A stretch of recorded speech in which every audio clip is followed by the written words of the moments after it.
Halo kawan-kawan, kembali lagi bersama saya di channel Logika Politik, channel yang membahas mengenai logika-logika untuk beberapa keadaan perpolitikan dan prediksi mengenai perpolitikan ke depannya. Tetap bersama saya di sini dan jangan lupa like, subscribe dan share videonya jika kalian suka. Gak usah berlama-lama, kita mulai saja.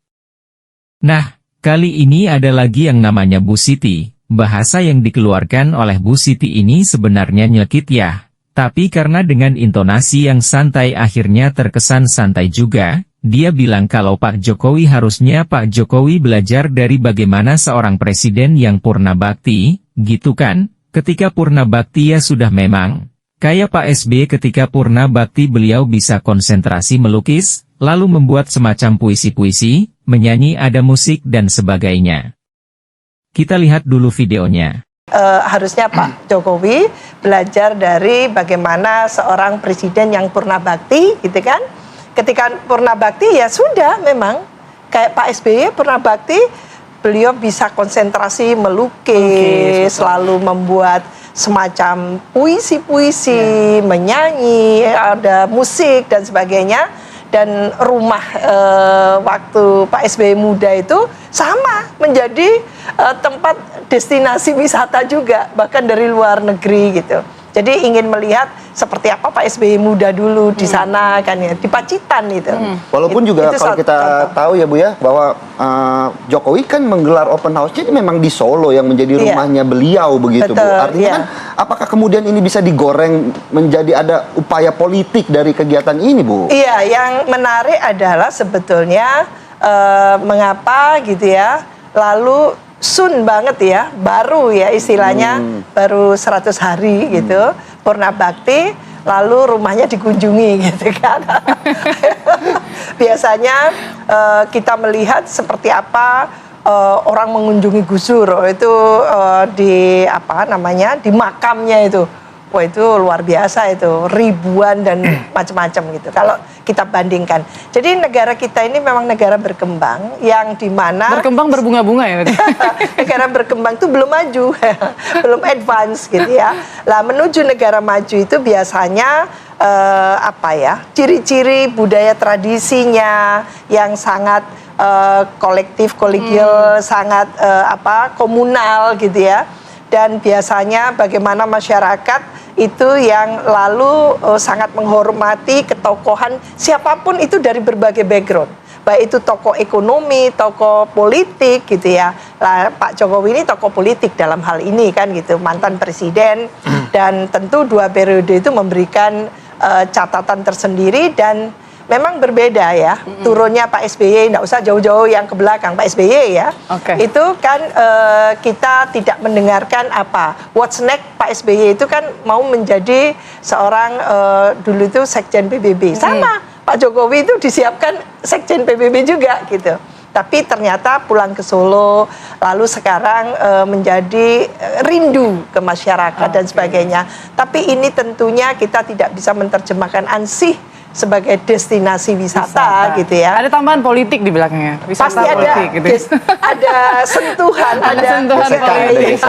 Nah ini apakah karena memang kita tahu ya Pak Jokowi kan nggak bergabung dengan salah satu partai, apakah ini salah satu bentuk untuk menjaga eksistensinya di mata publik atau seperti apa? Nanti kita bahas ya, Mas Freddy. Usai jeda berikut kami akan kembali sesaat lagi.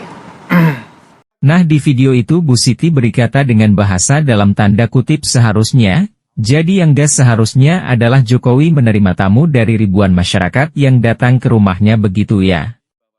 Dan gas seharusnya Pak Jokowi juga jalan-jalan menggunakan motornya keliling Solo gitu ya. Dan gas seharusnya Pak Jokowi bepergian ke sana kemari gitu ya.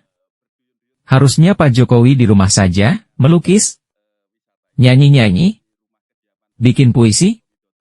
Hahaha. Ya itu boleh-boleh saja Bu. Tapi kalau sudah menjadi watak seseorang yang memang tidak bisa jauh dari rakyatnya bagaimana? Apa memang harus dijauhkan dari rakyatnya?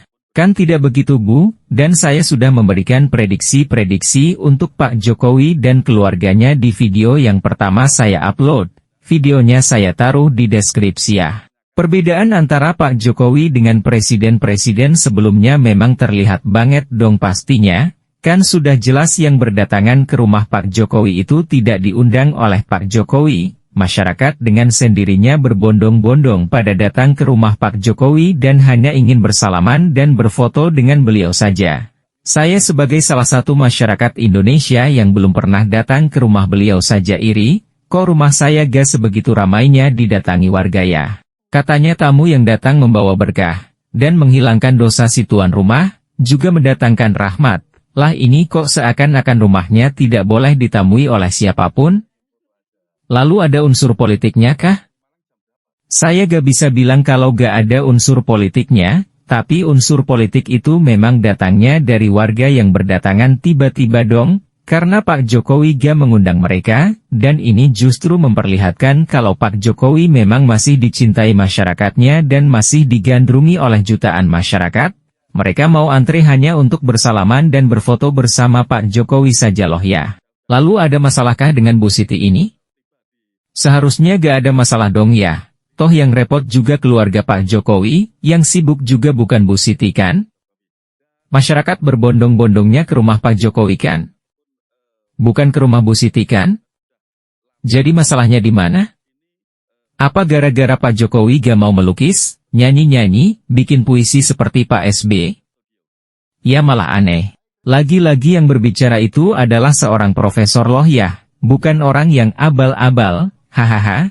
Tapi kok lagi dan lagi pembicaraannya kayak gak ada bobotnya belas, ngurusin hobi seseorang yang memang seharusnya berbeda-beda, malah diharuskan untuk sama. Kan aneh. Toh Pak Jokowi juga menemui ribuan tamu yang datang itu juga di rumah beliau sendiri kan? Bukan di rumah tetangga dan bukan di rumah Bu Siti pastinya, kan sama-sama di rumah saja Bu? Tapi kenapa jadi masalah? Toh Pak Jokowi mau nerima atau tidak kedatangan mereka terserah beliaunya, saya yakin ketika masyarakat berdatangan ke rumah Pak Jokowi dan ditolak, pasti akan menjadi masalah yang lebih besar pastinya. Pak Jokowi lebih tahu mana yang terbaik buat dirinya dan keluarganya pastinya Bu, kalau warga yang datang ternyata ditolak dan Pak Jokowi gak mau menemui mereka, sudah saya jamin pasti beritanya akan kemana-mana dan nama Pak Jokowi pasti akan lebih dijelek-jelekan lagi. Logikanya begini, warga yang datang ke rumah Pak Jokowi adalah dengan jalan sukarela tanpa diundang terlebih dahulu. Kira-kira kalau rumah sampean yang didatangi tamu dan tamunya ternyata banyak dan hanya minta bersalaman dan berfoto saja sama sampean, apa sampean mau menerima tamu itu? Atau menolaknya? Saya yakin kalau ada tamu berbondong-bondong ke rumah sampean dan hanya minta salaman dan foto saja, sampean bakalan mau dong. Pertama sampean semakin viral, dan semakin terlihat disukai oleh banyak orang. Begitu juga Pak Jokowi. Tanpa harus beliau menampilkan diri kalau beliau memang masih disukai oleh masyarakat, masyarakatnya langsung yang membuktikan kalau mereka masih mencintai Pak Jokowi, dan nama Pak Jokowi seharusnya semakin harum dong, bukan malah hal yang baik menjadi tidak baik. Toh kedatangan mereka ke rumah Pak Jokowi tidak dibawain oleh-oleh apapun sama Pak Jokowi, kecuali anak-anak yang masih sekolah, Pak Jokowi membagikan buku tulis. Dan ini memang sudah kebiasaan Pak Jokowi sejak dulu kan? Beliau suka sekali membagikan buku tulis kepada anak-anak yang masih sekolah. Lalu apa hubungannya dengan negara berkembang dengan kedatangan para warga? Kok kayak gak nyambung ya? Lalu apa maksudnya membandingkan kunjungan warga ke rumah Pak Jokowi dan kunjungan warga ke makam Gus Dur yang memang untuk berziarah dan berdoa di sana? Ya sudah pasti dua hal yang bedanya kalau dalam bahasa Arab adalah baina sama, wa sumur bordong. Terus apakah salah, ketika warga tiba-tiba mendatangi rumah Pak Jokowi ketika Pak Jokowi telah purna dari kepresidenannya? Ingat zaman beliau masih menjadi presiden kah? Beliau juga pernah membuat open house yang dihadiri warga juga kan? Jadi memang hobi beliau itu bertemu dengan warga, dan ini juga bertemu dengan warganya dan pertemuannya di rumahnya juga? Salah ya? Gak bener ya? Lalu yang bener yang bagaimana? Yang gak salah yang bagaimana? Segitu dulu video saya kali ini, mudah-mudahan bisa membuat kita semua semakin bisa berpikir, mana yang harus kita pilih dan mana yang harus kita tinggalkan. Jangan sampai asal-asalan ya, semangat cerdas! Kembali lagi saya ingatkan, like, subscribe, share dan kirim komentar kalian. Terima kasih.